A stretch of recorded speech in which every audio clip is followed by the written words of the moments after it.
शिक्षा इंस्टीट्यूट। आप लोग कैसे हैं? आशा करती हूँ आप लोग अच्छे ही होंगे। तो शुरू करते हैं आज की अपनी सेशन। तो आज हमारा जो सेशन है वो जो है कंसेप्ट ऑफ असेसमेंट। क्या है? Concept of assessment. तो कंसेप्ट ऑफ असेसमेंट में सबसे पहले हमें देखना होगा कि meaning and nature of assessment. Meaning and nature of assessment क्या है? तो असेसमेंट को पहले जान लेते हैं कि असेसमेंट कहते किसको हैं।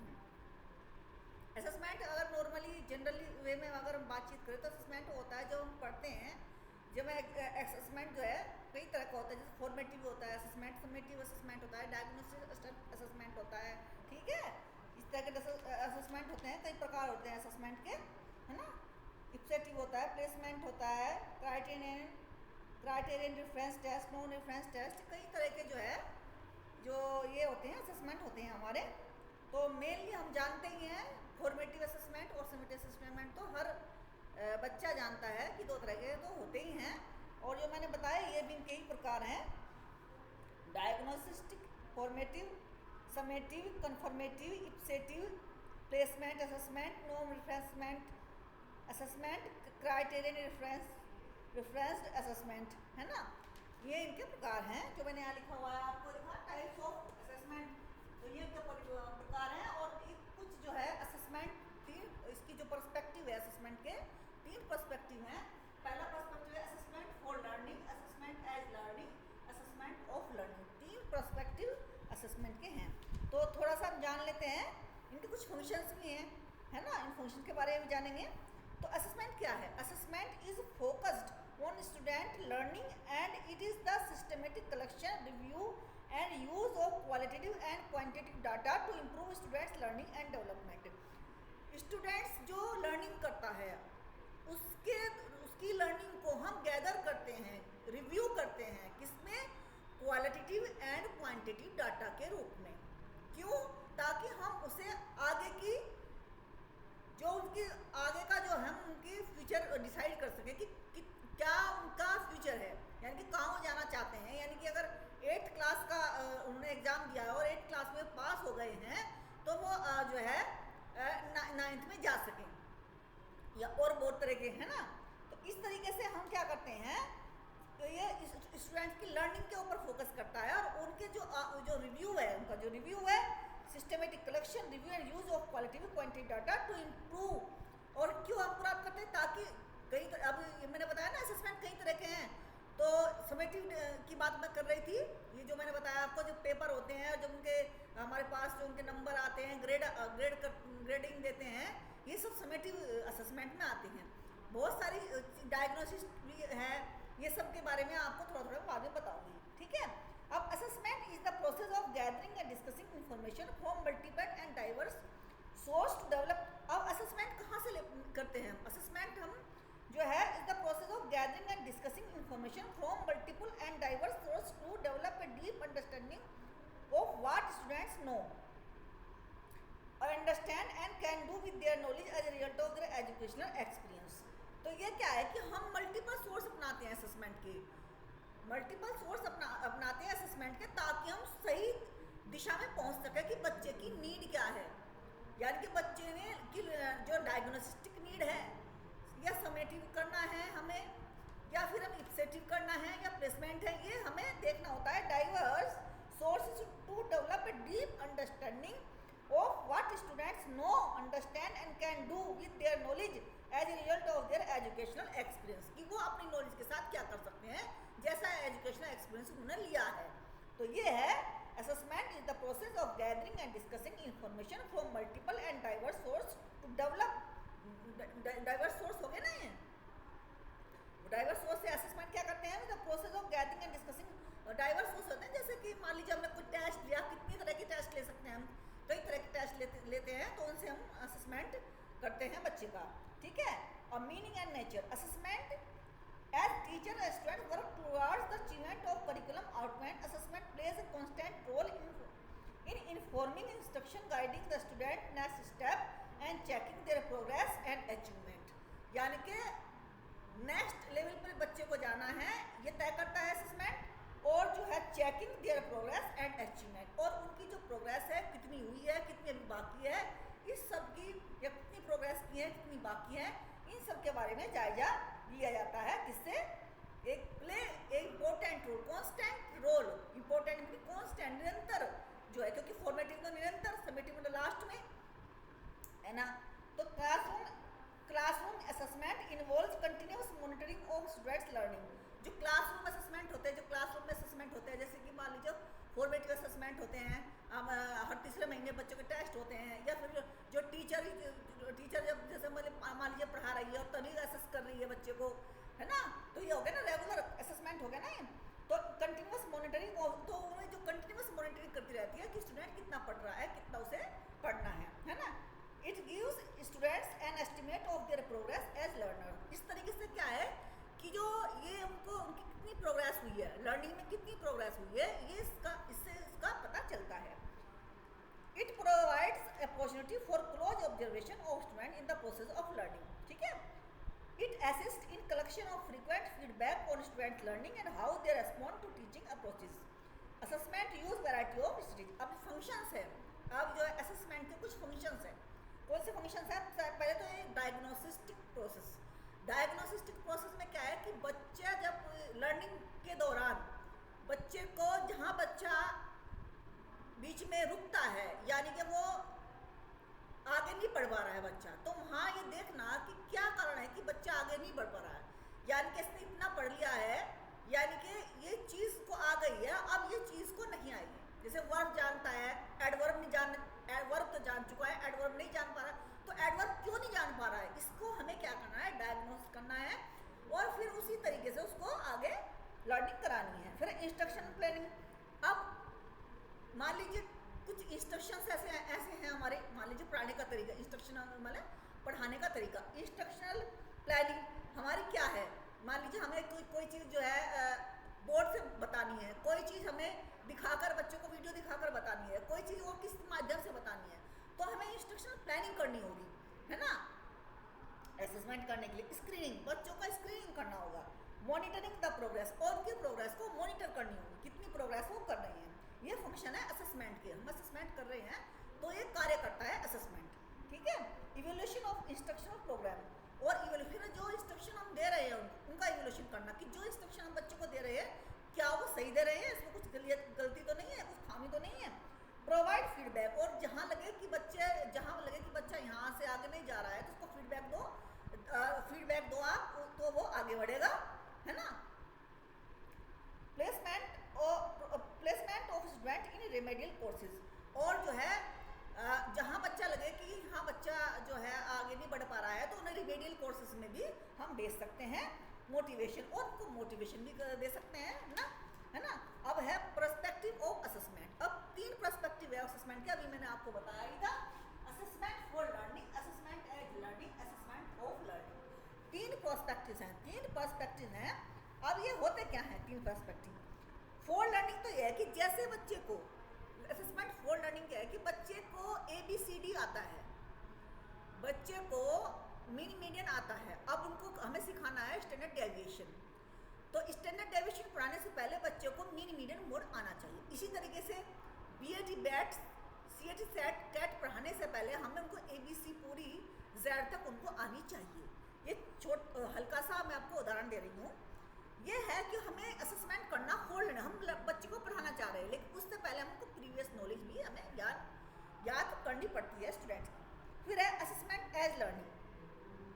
असेसमेंट एज लर्निंग का मतलब है कि असेसमेंट किया हमने, बच्चे को पढ़ाया, फिर उसका असेसमेंट किया, फिर पढ़ाया, फिर असेसमेंट किया, फिर पढ़ाया, फिर असेसमेंट किया। तो असेसमेंट ही ऐसा हो रहा है कि जैसे उनकी लर्निंग हो रही है, उन्हें कमियां, बच्चों को कमियां पता लग रही हैं और वो कमियां सुधार रहे हैं और फिर आगे बढ़ रहे हैं। इस तरीके से असेसमेंट एज लर्निंग।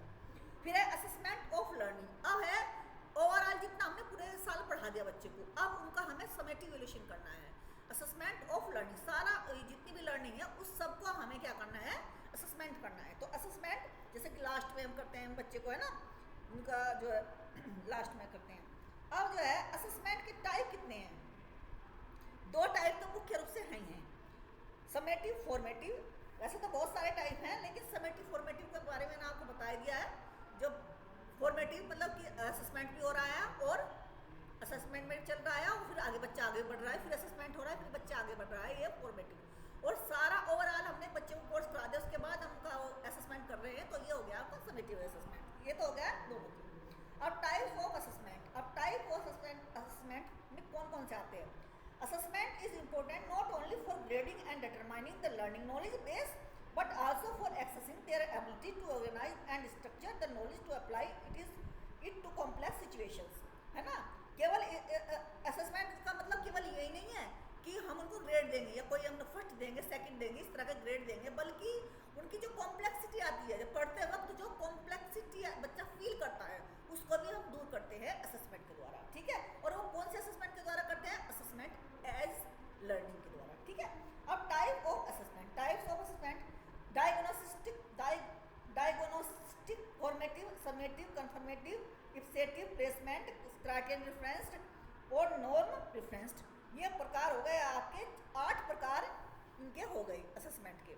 अब डायग्नोस्टिक में क्या करते हैं, डायग्नोसिस असेसमेंट में हम क्या करते हैं। डायग्नोसिस असेसमेंट में लिखने की जरूरत है नहीं, कैसे लिखिए। अब फंक्शन ऑफ असेसमेंट तो हो गया आपका। अब डायग्नोसिस में क्या करते हैं, डायग्नोसिस में हम क्या है, क्या देखते हैं बच्चों के, जैसे मान लीजिए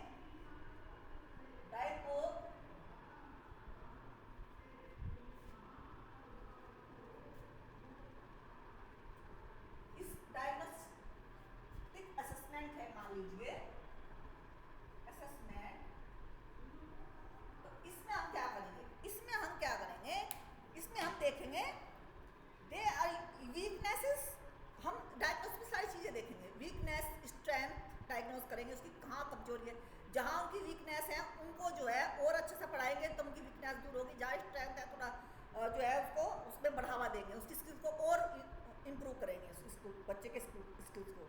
तो इस तरीके से जो है before the beginning of A lesson, diagnosis कब कब किया जाता है, before the learning of lesson, जब बिगिनिंग ऑफ ए लेसन होता है, जब शुरुआत करते हैं उससे पहले ही हम करते हैं डायग्नोसिस, उसको कितना आता है कितना नहीं आता है, ठीक है।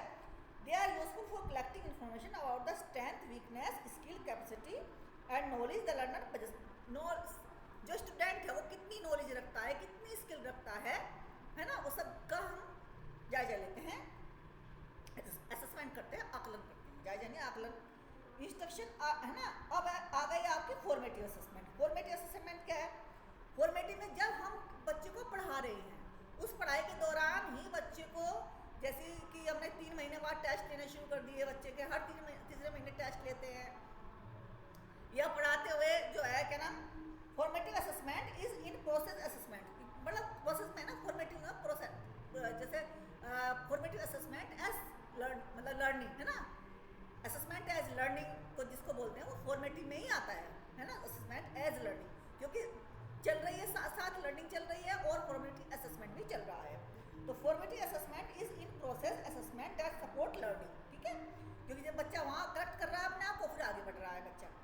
A teacher administrate formative assessment multiple time during a unit, lesson और कोर्स। एक यूनिट में बहुत बार असेसमेंट कर सकता है, फॉर्मेटिव असेसमेंट कर सकता है टीचर, यूनिट में भी कर सकता है, लेसन में भी कर सकता है, कोर्स में भी कर सकता है। इस तरीके से जो है ये असेसमेंट होता है। फिर समेटिव, ये आता है occur it occurs at the end of the course, अभी मैंने आपको बताया ही था थोड़ी देर पहले, evaluate the overall learning and knowledge. फिर है मतलब टेस्ट के रूप में, एंड में एग्जाम के रूप में, ये इस तरीके से टेस्ट होता है। कंफर्मेटिव में क्या होता है, ये इसमें जो टीचर कंफर्म करता है the effectiveness of instruction, confirmative की जो मैं इंस्ट्रक्शन बच्चे को दे रहा हूँ क्या मैं मतलब कंफर्म है। As the name indicate, confirmative assessment is a way to confirm the effectiveness of instruction after the end of instruction period. Instruction कौन देगा, टीचर देगा, बच्चा तो नहीं देगा ना, इंस्ट्रक्शन तो टीचर ही देगा ना। तो टीचर जो है eight the end of the instruction, teacher ये करता है, ये इस बात को पता करता है कि जो बच्चा को मैं इंस्ट्रक्शन दे रहा हूँ वो उनकी कंफर्मेटी करता है टीचर। तो ये हो गया confirmative assessment. The ultimate goal here is to confirm whether the employed instruction strategy are still successful and that the teaching provide effective और नॉट, है ना। वो ये देखता है कि टीचर जो मैं टीचिंग कर रहा हूँ वो इफेक्टिव है कि नहीं है ना। जो मैंने इंस्ट्रक्शन किए थे, यूज़ किए थे, क्या वो सारे सही हैं, तो वो उनका वो करते हैं कंफर्म करते हैं। इफसेटिव, अब इससे इफसेटिव असेसमेंट क्या होता है? Ipsative assessment test track the learners progress against their previous performance.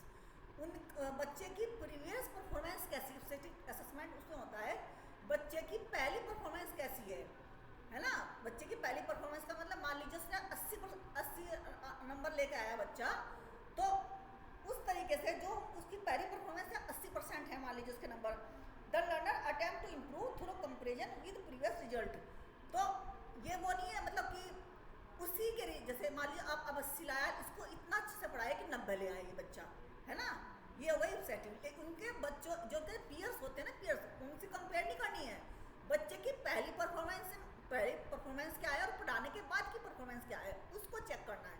ये नहीं कि उनके बच्चों, उनके साथ के बच्चों के कितने नंबर आ रहे हैं उनसे, उसको नहीं देखना है यहाँ पे, उसी की पहली परफॉर्मेंस को देखना है।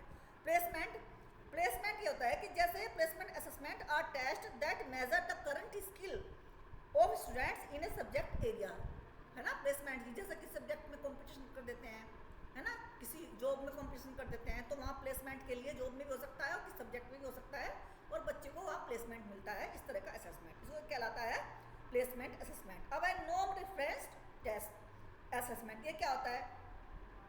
ये कॉम्पिटिटिव इन नेचर है ना, ये कॉम्पिटिटिव इन नेचर। और क्राइटेरिया रेफरेंस असेसमेंट क्या होता है? ये जो होता है सब्जेक्ट के संबंधित होता है। जैसे अब इसको पढ़ लेते हैं।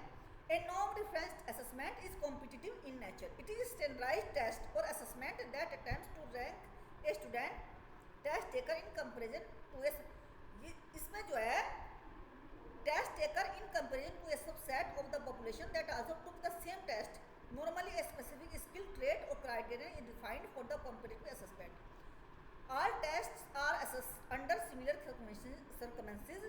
circumstances when ranking or positioning their performance।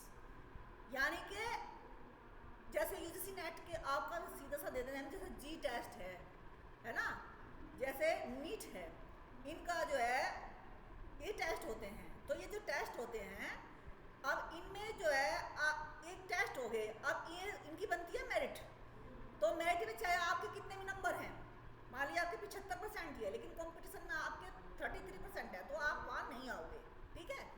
वहाँ वो आप टेस्ट पास नहीं करोगे, क्योंकि उनका ना एक नॉर्म बना दिया उन्होंने, क्योंकि ये बच्चे जो है पहले 1% ये चीज़ करेंगे, JRF करेंगे, और 6% नेट करेंगे, और फिर बाकी PhD करेंगे, और फिर नीचे फेल हो जाएंगे। इस तरह से उनका तो उन्होंने तो नॉर्म बना दिया है।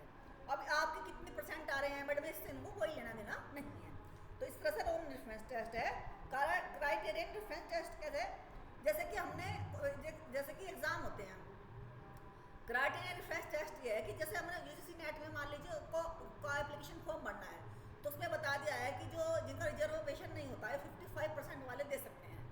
तो ये हो गया उनका, तो हर जिनका चाहे कि 80% हो, चाहे किसी का 90% हो, ये जो है 55 वाला एलिजिबल है, ये क्राइटेरियन रेफरेंस टेस्ट में आता है। और जैसे हम BA करते हैं, MA करते हैं, और ये जो हम 33% पे, 45 पे सेकंड, या 48 पे, इस तरह से होते हैं, 48 पे सेकंड होते हैं, या 55 पे जो है ये 60 पे जो है फर्स्ट आते हैं। इस तरीके से ये हो गया क्राइटेरियन रेफरेंस टेस्ट असेसमेंट। तो अब जो है असेसमेंट को, अब इसके बाद में ये तो हो गया असेसमेंट के बारे में मैंने आपको थोड़ा बता दिया है। अब आ जाते हैं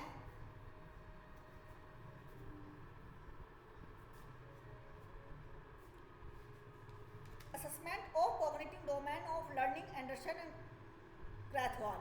अब इसको मैं कराऊंगी आपको कल। आज के लिए तो इतना ही। Respect your teachers, respect your parents, अपनी सेहत का ख्याल रखिए और यूजीसी नेट की तैयारी करते रहिए और अपने आप को खुश रखिए। Bye bye.